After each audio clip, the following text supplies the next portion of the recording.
tentang penjelasan pedangdut Cita Citata yang diduga telah mengecewakan para penggemarnya saat manggung di Hong Kong akhir pekan kemarin. Ya, Cita Citata diduga sempat membuat sebagian penggemar di Hong Kong yang merupakan para pekerja dari Indonesia merasa kecewa karena tak mau foto bersama dan acuh pada penggemar. Padahal mereka sudah merogoh kocek menyisihkan hasil keringat mereka bekerja di negeri orang untuk membeli tiket konser. Ditemui kemarin saat syuting video klip, Cita pun memberikan jawaban bahwa dirinya terlampau lelah akibat jalan-jalan berkeliling Hong Kong. Namun rupanya para penggemar di Hong Kong sudah terlanjur kecewa. Rasa kesal seolah sulit terhapus meski Cita telah mengurai duduk masalahnya.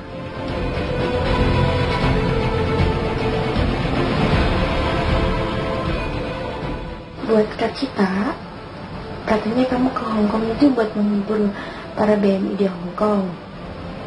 Malah bukannya buat jalan-jalan. Masa mau foto aja harus pakai baju seragam? Bukannya minta maaf, malah bikin status kayak gitu di Instagram. Sombong banget sih kamu jadi artis. Hai Cita Citata, boleh jangan sombong dong. Masa mau foto aja nggak mau? Kamu tuh lo kesini atas permintaan kami sebagai BNI lo.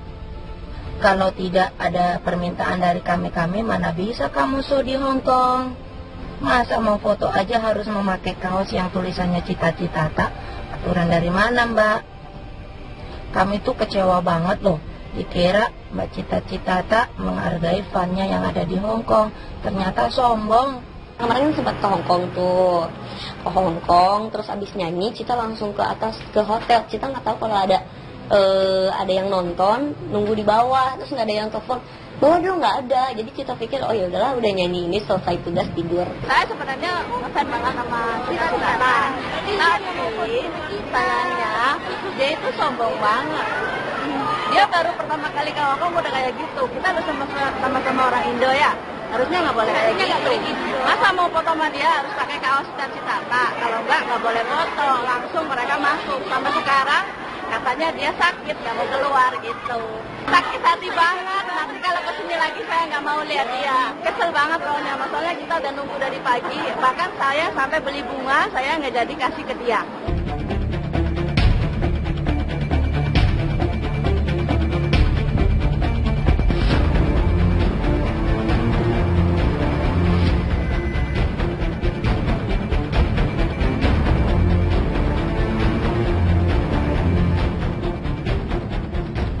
Cita diduga mengacuhkan para fans walau bilang dirinya lelah setelah jalan-jalan keliling Hong Kong. Tak dipungkiri, dugaan dicap sombong pun berembus kencang. Bahkan pernyataan Cita di akun Instagramnya pun mendapat komentar pedas. Kayak nggak pernah jalan-jalan aja, Neng. Jalan-jalan sampai tepar. Dan ada pula yang berkomentar. Sudah kelihatan dari cara nulis statusnya juga sombong. Apalagi aslinya. Sok cantik, diajak salaman aja nggak mau. Jangan harap bisa masuk Hong Kong lagi lu Cita. Ternyata setelah jam 8 malam dari jam 3 sore, jam 8 malam baru bangun karena emang capek banget kan. Jadi pas baru bangun buka handphone, ternyata semua di Instagram pada ngambek lah. Nggak ada yang janjian sama sekali. Kalau memang janjian kan Cita selalu temuin gitu, baik di mana udah pas. Nggak ada yang kontak sama sekali, nggak ada, karena Cita kan habis nyanyi biasanya kan udah mandi tidur gitu loh. Karena biasanya setiap kota pun begitu gitu. Kalau habis nyanyi kan pasti kan capek gitu kan, keringetan, pengennya tuh istirahat. Nanti kalau misalkan udah istirahat baru turun gitu. Cuma ya memang salah paham, memang kurang komunikasi juga. Kalau misalkan memang ada yang mau ketemu Cita, silakan hubungi manajer Cita atau enggak ya, karena Cita kan nggak setiap kali buka handphone untuk buka Instagram atau Twitter gitu. Jadi ada manajer Cita yang setiap kali standby.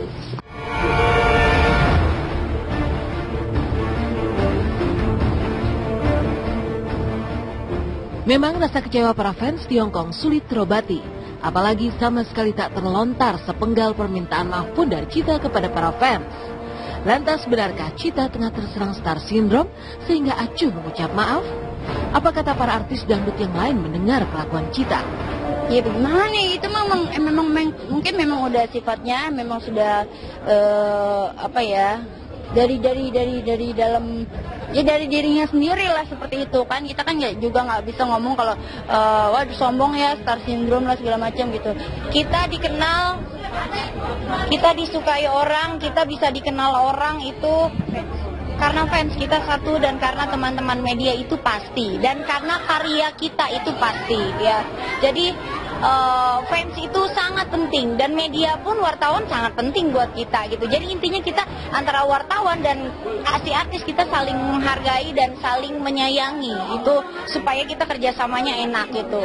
Begitupun dengan fans kita gitu, kita saling menghargai, saling menghormati, karena tanpa beliau, tanpa fans, kita tidak ada apa-apanya. Kali ini kecewa banget sama Cita-Cita yang selama ini saya agung-agungkan. Ya, kalau misalnya udah naik daun ya jangan jangan lupa gitu sama BMI, bagaimanapun Anda sukses kata BMI gitu. Itu sih resiko ya, dari awal juga kan udah harus tahu resiko sebagai public figure seperti apa gitu. Yang pasti kan juga kita kan milik semua, milik bersama, jadi kita harus tahu ada haters, ada lovers, ada haters. Jadi kalau mencinta ya, kalau haters kayak gitu ya, the more you love me, the more you hate me, the more you love me gitu. Semakin cinta, semakin benci, semakin cinta. Jadi semakin kepo, nggak apa-apa. Dari kontroversi dan dugaan star syndrome yang menyerang Cita-Cita akibat mengecewakan para penggemar di Hong Kong, marilah kita tengok klarifikasi pihak Indonesian Movie Awards 2015 tentang polemik kemenangan Angel Peters dalam kategori soundtrack terfavorit 2015. Seperti apa penjelasan pihak IMA 2015? Benarkah Angel menang karena polling SMS dan bukan penentuan juri hingga menjadi yang terfavorit?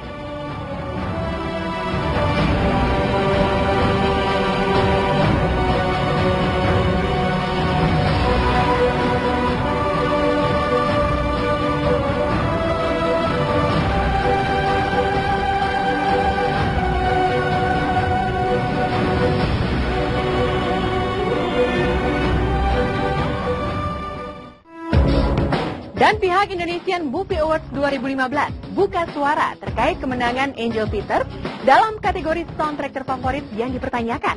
Lantas seperti apa klarifikasi dari pihak Indonesian Movie Awards 2015? Benarkah Angel Peters menang berdasarkan pilihan masyarakat melalui polling SMS? Lantas seperti apa pula euforia boyband Boyzone yang akan segera mengguncang Jakarta?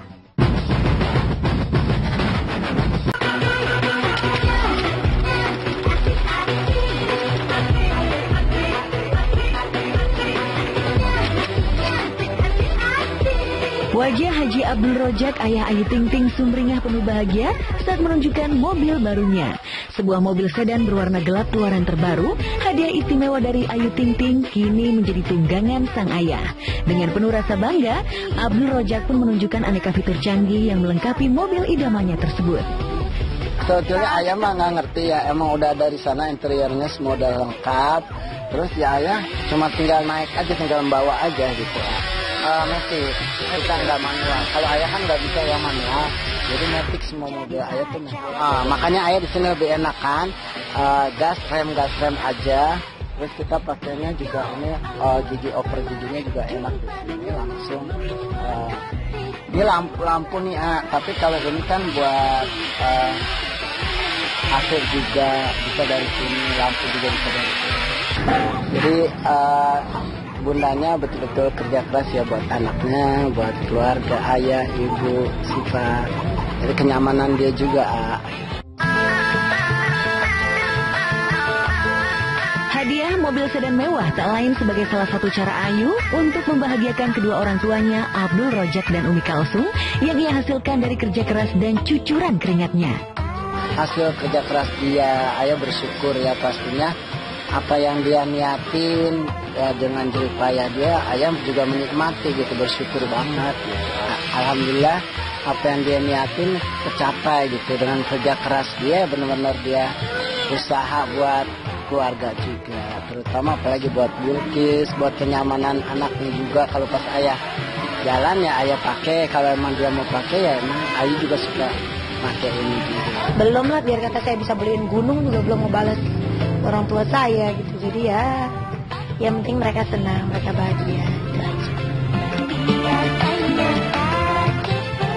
Seiring kesuksesan karir dan penghasilan besar yang didapat, Ayu Ting Ting dan keluarga memang kerap gonta-ganti tunggangan mewahnya. Meski sang ayah Abdul Rojak tak begitu paham benar soal otomotif, namun mobil sedan barunya tersebut diakui jauh lebih nyaman dibanding mobil-mobil yang pernah dimiliki Ayu. Ya sebetulnya mobil semua juga nyaman, tapi ya lebih nyaman ini gitu lah. Jadi kalau kemarin kan makanya Ayah jual, oke, jadi sekarang gantinya ini. Jadi mobilnya sekarang semuanya total ada? 3.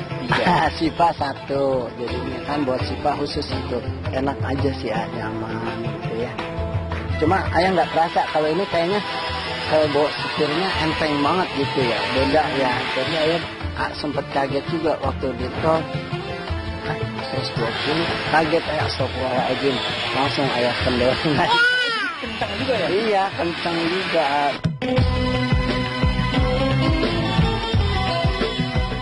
Deretan mobil mewah dan pundi-pundi materi sukses direngkuh pedangdut yang melejit lewat hits lagu Alamat Palsu tersebut. Namun tak berhenti di situ. Ayu juga kabarnya berencana untuk membeli rumah mewah baru di salah satu kawasan elit di Jakarta yang dilengkapi dengan fasilitas kolam renang. Ya Allah, baru niat, adanya otaknya di kepala doang niatnya. Belum ada rencana apa-apa, baru cuma bayangan doang. Diaminin aja, udah biarin mau di Lebak Bulus, mau di mana diaminin. Pengennya mah yang bagus. Yang bagus ya pasti duitnya juga bagus. Makanya gue kerja mulu tiap hari.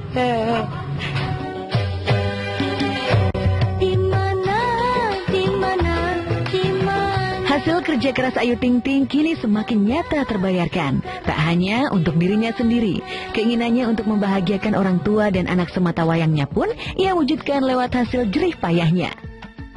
Orang tua mah gampang, simpel, bahagianya kalau ngeliat anak bahagia juga pasti orang tua otomatis bahagia. Membuat aku frustasi dibuatnya. Justru rumah tangga Krisna Mukti tampaknya semakin meruncing. Benarkah sang istri Devi Nurmayanti berniat akan mempidanakan suaminya? Simak potret lengkapnya setelah jeda iklan yang berikut ini. Laporan pertama tentang penghapusan kekerasan dalam rumah tangga berkaitan dengan penelantaran. Itu terlapornya Saudara Krisna Mukti.